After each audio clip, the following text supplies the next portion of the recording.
नमस्कार दर्शकों, आप देख रहे हैं महान्यूज 7 और आज के हेलो डॉक्टर के इस विशेष भाग में आए हुए हैं इंटीग्रेटी मल्टी स्पेशलिटी हॉस्पिटल में, जहां हम डॉक्टर पंकज डोबरे से हार्ट डिजीज़ के बारे में विस्तार से जानकारी लेने वाले हैं। आजकल जो है महिलाओं में, पुरुषों में और युवाओं में काफ़ी ज़्यादा हार्ट डिजीज़ के प्रॉब्लम्स देखने को मिल रहे हैं। तो इसी सिलसिले में हम डॉक्टर पंकज से बात करेंगे कि इसके पीछे की वजह क्या है, क्या सावधानी बरतनी चाहिए और क्या प्रिकॉशंस लेने के बाद भी अगर हार्ट डिजीज़ के प्रॉब्लम्स अगर बढ़ रहे हैं तो उनको क्या ख्याल रखना चाहिए।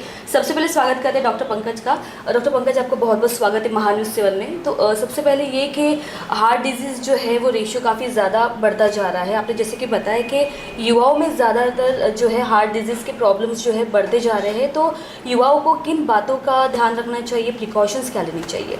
नमस्कार, मैं doctor Pankaj डोबरे, director integrity hospital. युवाओं में एक्चुअली कैसा होता है कि फर्स्ट टाइम जब पिछले ज़माने में या कुछ दिनों पहले हम जानते थे कि हार्ट डिजीज़ मोस्ट कॉमनली 50-60 के बाद आती थी, लेकिन अब देखा जाए तो इस जनरेशन में या फिर इस ड्यूरेशन में हार्ट डिजीज़ युवाओं में बहुत कॉमन हो गई है। हार्ट डिजीज़ मेरा मतलब है हार्ट अटैक। हम काफ़ी लोग देखते हैं इवन 30s में 40s में जो हार्ट अटैक के सिम्टम्स लेके आते हैं। सिम्टम में मोस्ट कॉमन सिम्टम है चेस्ट पेन। अब जो कारण मैं कहना चाहूँगा वो है आपका लाइफस्टाइल।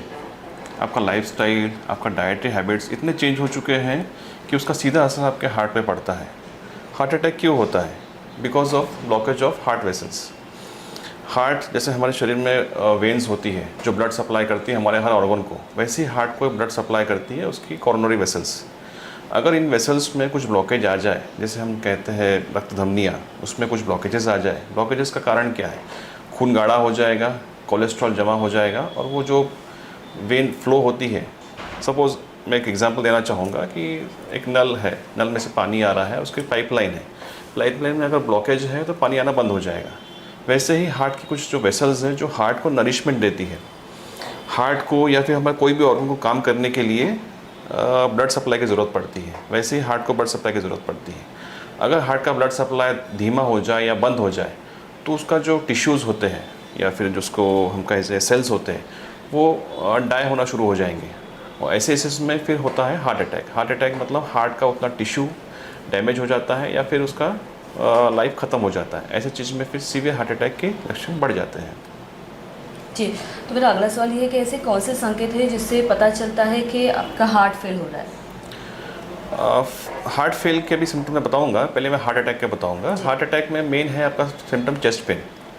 अब होता क्या है, युवाओं में चेस्ट पेन होता है तो बहुत लोग उसको मिसडायग्नोस करते हैं कि मुझे एसिडिटी होगी, मुझे आगे कराने की ज़रूरत नहीं है। हमने काफ़ी पेशेंट्स देखे हैं। इनफैक्ट कल ही हमारे एक patients, young lady around 40 years of age, admit हुई। उसको 3-4 दिन से सिम्टम्स थे चेस्ट पेन, लेकिन उनका धारणा क्या थी कि मैं तो यंग एज हूँ, मुझे हार्ट प्रॉब्लम कैसे होगा। मैंने कुछ भारी चीज़ उठा ली थी, मैंने कुछ अजीब सा खा लिया था तो वो उसकी एसिडिटी होगी। तो वो 3 दिन तक सिर्फ एसिडिटी ट्रीटमेंट करा रहे थे, ना उन्होंने ECG किया, ना उन्होंने आगे के इन्वेस्टिगेशन किए। जब वो सीवियरिटी बढ़ गई तो वो हमारे पास आए तो हमने देखा कि उसको एक्यूट हार्ट अटैक था, सीवियर अटैक, जिसमें जान जाने की प्रोबेबिलिटी 50% होती है। वो हमारे पास आए, उनको हमने एडवाइस किया हार्ट अटैक बढ़ा है, तो हमने उसको एक इमरजेंसी थी तो हमको थ्रोम्बोलाइज किया। थ्रोम्बोलाइसिस मतलब जो आपका क्लॉट आपकी वेन में फंसा हुआ है उसको तोड़ने के लिए कुछ इंजेक्शंस आते हैं जिसको हम थ्रोम्बोलाइटिक एजेंट्स कहते हैं और उसको हम प्रोसेस को कहते हैं थ्रोम्बोलिसिस, ताकि वो क्लॉट खुल जाए और खून बहने को कुछ रास्ता मिल जाए ताकि पेशेंट की जान बच जाए। सबसे कॉमन सिम्टम्स मैं कहूँगा चेस्ट पेन है, जो बहुत लोग अवॉइड करते हैं कि ये तो एसिडिटी होगा। आप ऐसा मत कीजिए, एसिडिटी जैसे भी हो, चेस्ट पेन हो तो सबसे पहले आपको जाना चाहिए हॉस्पिटल, ECG करवाना चाहिए, अपने डॉक्टर से कंसल्ट कराना चाहिए। दूसरा एक कॉमन लोगों में जो धारणा है कि मुझे अगर लेफ़्ट साइड में चेस्ट पेन ही होगा तो ही हार्ट प्रॉब्लम है, ऐसा नहीं है। बहुत से patients right side chest pain लेके आते हैं, even they have major heart attacks. तो आप सेल्फ डायग्नोस मत कीजिए, जो हम कहते हैं आजकल कि गूगल नॉलेज जो कहते हैं बहुत लोग, आप सेल्फ डायग्नोस मत कीजिए। आपको कहीं पे भी चेस्ट पेन है, इवन बैक पेन भी है आपको, लेकिन आपको सीवियर लग रहा है तो आप सबसे पहले अपना ECG करवाइए। सेकंड मोस्ट कॉमन सिम्टम होता है स्वेटिंग, घबराहट, विदाउट एनी रीज़न पसीना आना, बहुत प्रोफ्यूज स्वेटिंग होना। वेदर वाइज स्वेटिंग कॉमन बात है, लेकिन आप रिलैक्स कर रहे हो, अपने रूटीन काम है और एकदम प्रोफ्यूज स्वेटिंग आ रही है तो it can be a symptom of heart attack. घबराहट होना, पाल्पिटेशंस होना, पाल्पिटेशन मतलब हार्ट की धड़कन बढ़ जाना, ऐसा लगना कि अनईजीनेस हो रहा है, कुछ तो मुझे मेरे साथ अच्छा नहीं हो रहा है। ये सिम्टम्स होते हैं बेसिक हार्ट अटैक के। हार्ट फेलियर कब होता है? जब आपका हार्ट अटैक हो गया हो या किसी का हार्ट डैमेज हार्ट अटैक से हो चुका है। ऐसे केसेस में जब हार्ट डैमेज होता है तो उसका जो कार्य करने की क्षमता होती है वो कम हो जाती है। जैसे नॉर्मली हम हमारे इसमें मेडिकल इसमें हार्ट का जो नॉर्मल फंक्शन होता है वो अराउंड 60% होता है। फंक्शन मतलब हार्ट का एक्शन क्या होता है? पंपिंग। जब हार्ट पंपिंग करता है तो ब्लड फ्लो आगे जाता है, बॉडी में फैलता है। तो ये पंपिंग की कैपेसिटी जब कम होती है, मैं कहूँगा 60% एंड अबोव नॉर्मल होता है, depending upon mild moderate severe, उसकी पंपिंग कैपेसिटी घटती है। जब ये कैपेसिटी बिलो 30% चली जाए तो हम उसको कहते हैं सीवियर हार्ट डिसफंक्शन। ऐसे इस केसेस में हार्ट फेलियर होता है। तो हार्ट फेलियर में सिम्टम्स आप कैसे जानोगे? सपोज़ रूटीन आप काम कर रहे हो, जो आप काम पहले इजीली कर सकते थे, अब उस काम करने में दिक्कत आ रही है, सांस फूल रही है, आपके पैरों में सूजन आ रही है। पैरों में सूजन बहुत कॉमन है, जिसे हम पेटल एडिमा कहते हैं। घबराहट होना, सीढ़ी चढ़ना, जैसे नॉर्मल लोग हम सीढ़ी चढ़ते हैं, पहले मैं 5 सीढ़ी चढ़ पाता था, अब नहीं चढ़ पा रहा हूँ, तो मतलब मेरे हार्ट में प्रॉब्लम आ रहा है। उसके कारण बहुत सारे हैं, लेकिन one of the problem is heart failure. दूसरा होता है घबराहट होना, बॉडी में सूजन आना, फेस पे सूजन आना। ये सब चीज़ें संकेत देते हैं कि आपके हार्ट में कुछ प्रॉब्लम हो सकता है या हार्ट फेलियर हो सकता है। जी, जैसे कि युवाओं का मुद्दा हम लोगों ने उठाया है कि युवाओं को ज़्यादा हार्ट फेल की प्रॉब्लम्स हो रही है, तो ऐसे कुछ दिनों में ऐसा हुआ है कि एकदम सुनने को भी मिला है कि युवाओं जो है काफ़ी ज़्यादा खुद को हेल्थ कॉन्शियस के तरफ बढ़ाते जा रहे हैं, तो एक्सरसाइज कर रहे, जिम कर रहे, तो वो प्रेशर भी उनको वो होता है। तो ऐसे भी सुना है कि यूपी बिहार में भी ऐसे एक्सरसाइज करते वक्त किसी लड़के की जान चली गई, उसको बाद में पता चला कि हार्ट अटैक आया था। तो क्या आप युवाओं को बताना चाहोगे कि अगर सीवियर आप अगर एक्सरसाइज कर रहे हो, क्या कर रहे हो, तो आपको क्या किस तरह की प्रिकॉशंस लेनी चाहिए करते वक्त? ये कैसा होता है, युवाओं में अभी ये परसेंटेज बढ़ा है। आपने कुछ दिन पहले भी सुना होगा, कुछ सेलिब्रिटीज़ जो प्रॉपर जिम करते थे, लाइफस्टाइल करते थे, उनमें भी हार्ट अटैक आए। तो हार्ट अटैक का हमको बेस समझना होगा। सबसे पहले होता है कि रिस्क फैक्टर्स क्या है। अगर आपकी फैमिली में मदर को, फादर को, ग्रैंडफादर को एक बड़ा हार्ट अटैक आ चुका है, आपकी फैमिली में डायबिटीज़ हो चुका है, हाइपरटेंशन हो चुका है, then you are at risk, क्योंकि ये फैमिलियल चलता है। जेनेटिक फैक्टर्स इसमें मैटर करते हैं। सपोज़ कोई एक बंदा है जिसके फैमिली में कोई फैमिली हिस्ट्री नहीं है, मतलब किसी को हार्ट प्रॉब्लम नहीं है, डायबिटीज़ नहीं है, कुछ भी नहीं है, और दूसरा जो उसका बंदा दोस्त है, उसके फैमिली में स्ट्रॉन्ग फैमिली हिस्ट्री है, तो जो जिसकी फैमिली में स्ट्रॉन्ग हिस्ट्री है उसको हार्ट अटैक आने के चांसेस डबल हो जाते हैं एज़ कम्पेयर टू इसके फैमिली में हिस्ट्री नहीं है। तो सबसे पहला फैक्टर तो ये है। सेकंड फैक्टर जैसे मैंने बताया, लाइफस्टाइल, आपके डाइटरी हैबिट्स, अल्कोहल, स्मोकिंग, आपका सेडेंटरी लाइफस्टाइल। सेडेंटरी लाइफस्टाइल मतलब बहुत सारे काम बैठे बैठे करना, एक्टिव ना होना, रेगुलर एक्सरसाइज ना करना, ये चीज़ें मैटर करती हैं। दूसरा डाइटरी फैक्टर्स बहुत मैटर करते हैं। एक और जो मेन फैक्टर है वो है स्ट्रेस। जी। स्ट्रेस ऐसा फैक्टर है कि जो दिखाई नहीं देता। बहुत लोग स्ट्रेस के वजह से अंदर ही अंदर टूटते रहते हैं, या फिर उनका जो मेंटल कंडीशन डिस्टर्ब होते रहता है। तो ये ऐसे लेवल में होता क्या है कि बॉडी कुछ हार्मोन्स प्रोड्यूस करती है, कुछ साइकोलॉजिकल चेंजेस होते हैं बॉडी में, जो आपके हार्ट को, आपके अदर ऑर्गन को अफेक्ट करते हैं, लेकिन हार्ट को मेन अफेक्ट करता है। हार्ट को कर सकते हैं, ब्रेन को कर सकते हैं। जो हार्ट की रक्त धमनियाँ हैं, ब्लड वेसल्स, उसमें कैसा होता है कि नॉर्मल वेसल में ब्लड फ्लो होता रहता है। अब जब भी आपके लाइफस्टाइल बोलो या फिर आपके स्ट्रेस की वजह से बोलो, ब्लड में जो फैट्स होते हैं या फिर कुछ जिसको हम कहते हैं कोलेस्ट्रॉल लेवल्स, वो वहाँ वेसल्स में डिपॉजिट होते जाते हैं। सपोज़ मैं एक एग्जांपल कहूँगा कि वेसल का साइज़ आपका है 2 सेंटीमीटर है, एग्जांपल बोल रहा हूँ, तो उसका डायमीटर 2 सेंटीमीटर है। जैसे जैसे उसमें कुछ कोलेस्ट्रॉल बोलो, फैट जमा होते जाएगा, उसका डायमीटर कम होते जाएगा। तो जो ब्लड फ्लो की फ्रीक्वेंसी है या फिर जो कैलिबर है वो कम हो जाएगा। जो ब्लड फ्लो पहले इजीली जाता था वो कम हो जाएगा। ऐसे ही धीरे धीरे होते वो एक टाइम आएगा कि 100% ब्लॉक हो जाएगा, आपका पूरा वो ब्लड फ्लो रुक जाएगा। ब्लड फ्लो रुक जाएगा तो उसका आपका हार्ट का टिश्यू डैमेज होगा, और टिश्यू डैमेज हुआ तो आपका हार्ट अटैक आएगा। जी। महिलाओं में भी काफ़ी ज़्यादा हार्ट डिजीज़ के प्रॉब्लम्स होते हैं, हार्ट अटैक्स के प्रॉब्लम्स होते हैं, तो महिलाओं ने किन बातों का ध्यान रखना चाहिए और डायग्नोज किस तरह से किया जाता है?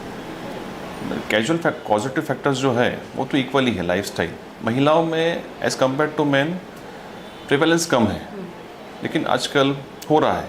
जैसे एक कॉमन चीज़ ये भी है कि ओरल कंट्रासेप्टिव पिल यूजेस, वो भी एक कारण है कि ये आपके हार्ट अटैक के प्रमाण को बढ़ाती है। हर एक में नहीं करती, लेकिन ये जो ओसी पिल्स होते हैं वो भी एक थ्रोम्बोजेनिक होते हैं, मतलब जो क्लॉट को बढ़ाने के काम करते हैं। तो इस प्रकार से महिलाओं में भी ये हार्ट अटैक के कारण बढ़ रहे हैं। जी, आए दिन सुनने को मिलता है कि हार्ट अटैक से कोई सेलिब्रिटी मरा है या फिर आम इंसान मरा है, तो फिर भी लोगों को पता है कि हार्ट अटैक जैसी प्रॉब्लम काफ़ी गंभीर बीमारी, फिर भी वो उसमें सावधानियां नहीं बरतते हैं। तो आप एक क्या मैसेज देना चाहोगे कि हार्ट अटैक जो है या फिर हार्ट से रिलेटेड जो भी डिजीज़ है, आप उसको किस तरह से आप उसको टैकल कर सकते हो? सबसे पहले तो आपको जानना पड़ेगा कि आपकी जो बेस है, आपका फैमिली हिस्ट्री कैसी है। अगर आपकी फैमिली में डेफिनेटली डायबिटिक है, हाइपरटेंसिव है, हार्ट वाले पेशेंट्स हैं, तो आपको कॉशियस रहना पड़ेगा। कॉशियस मतलब आपको रेगुलर लाइफस्टाइल पे ध्यान देना पड़ेगा, स्ट्रेस लेवल मैनेज करने पड़ेंगे, डाइट पे ध्यान देना पड़ेगा। उसके बाद अपना रूटीन चेकअप ज़रूर करवाइए।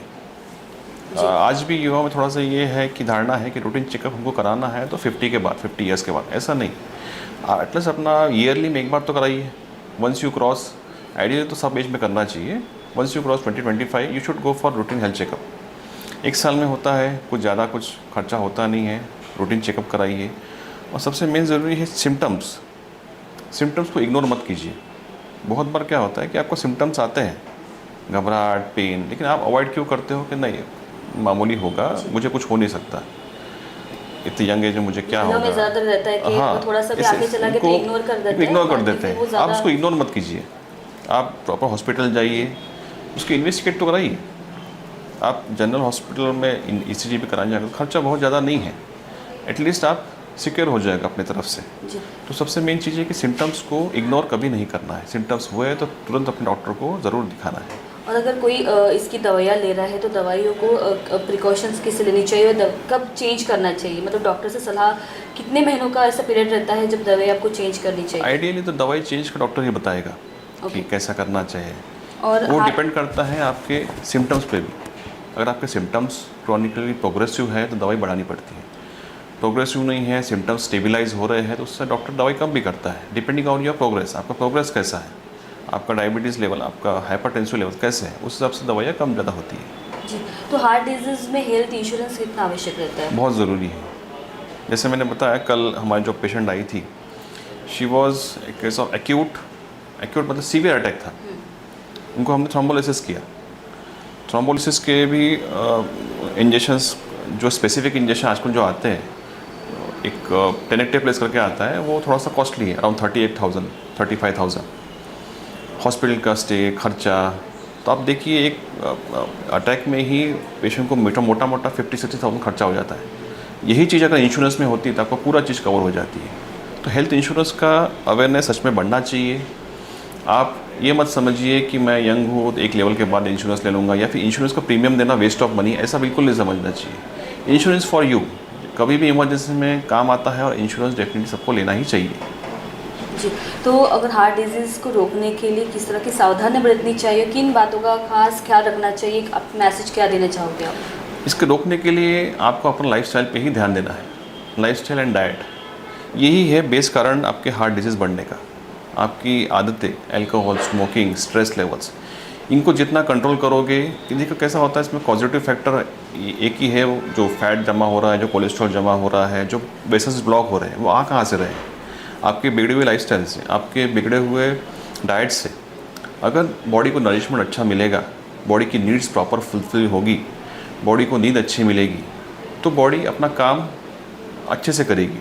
हार्ट को भी, हार्ट पंपिंग करता है, 24 आवर्स पंपिंग करता है, उसको भी कुछ रेस्ट की ज़रूरत पड़ती है। बॉडी के हर अंग को रेस्ट की ज़रूरत पड़ती है। हमारा जो लाइफस्टाइल चेंज हो गया है, सोने की आदतें जो पहले रूटीन हुआ करती थी 6-7 बजे तक, आज 12-1 बजे, खाने का टाइम चेंज हो चुका है। तो आपको बेस सुधारना है। ये बेस सुधरेंगे तो आपकी हार्ट अटैक जो होने की क्षमता है वो कम हो जाएगी। जी, थैंक यू डॉक्टर। आपने हार्ट डिजीज़ के सिलसिले में बहुत अच्छी जानकारी दी है डॉक्टर पंकज ने। और आप लोगों को अगर ऐसे बीमारी अगर आपको हुई है, आपको लगता है कि आपको तकलीफ़ हो रही है, तो आप इंटीग्रेटी मल्टी स्पेशलिटी हॉस्पिटल में आके डॉक्टर पंकज जी से आप कंसल्ट कर सकते हैं। और ये जो बीमारी है काफ़ी घातक हो सकती है और ये जानलेवा भी है। बहुत से ऐसे जो पेशेंट्स है, हालांकि प्रिकॉशंस लेने के बावजूद भी उन्होंने खासा ध्यान नहीं दिया, फिर भी उनकी जान इसमें गई है। तो अगर आप चाहते हैं कि आप अगर लाइफ लॉन्ग जीवित रहे और आप अच्छी हेल्दी लाइफ जीवित रहे, तो आप ज़रूर अपने ये हेल्थ से रिलेटेड कोई भी टॉपिक को इग्नोर मत करें। और अगर आपको हार्ट डिजीज़ का अगर कोई भी अगर ऐसा इशू लग रहा है तो आप डॉक्टर पंकज से कंसल्ट कर सकते हैं, उनके हॉस्पिटल में आकर एक बार चेकअप करा सकते हैं। तब तक आप देखते रहिए महान्यूज़ 7। Integrity super specialist hospital and research institute of Nagpur अब नागपुर में अत्याधुनिक सुविधाओं के साथ ICU, modular operation theatre, maternity surgery and laparoscopy surgery, orthopaedic and joint replacement, dialysis unit, pathology and pharmacy. Our address: Vinoba Nagar, Kharbi Ring Road, Nagpur. Our contact: 8668792352, 9801980100.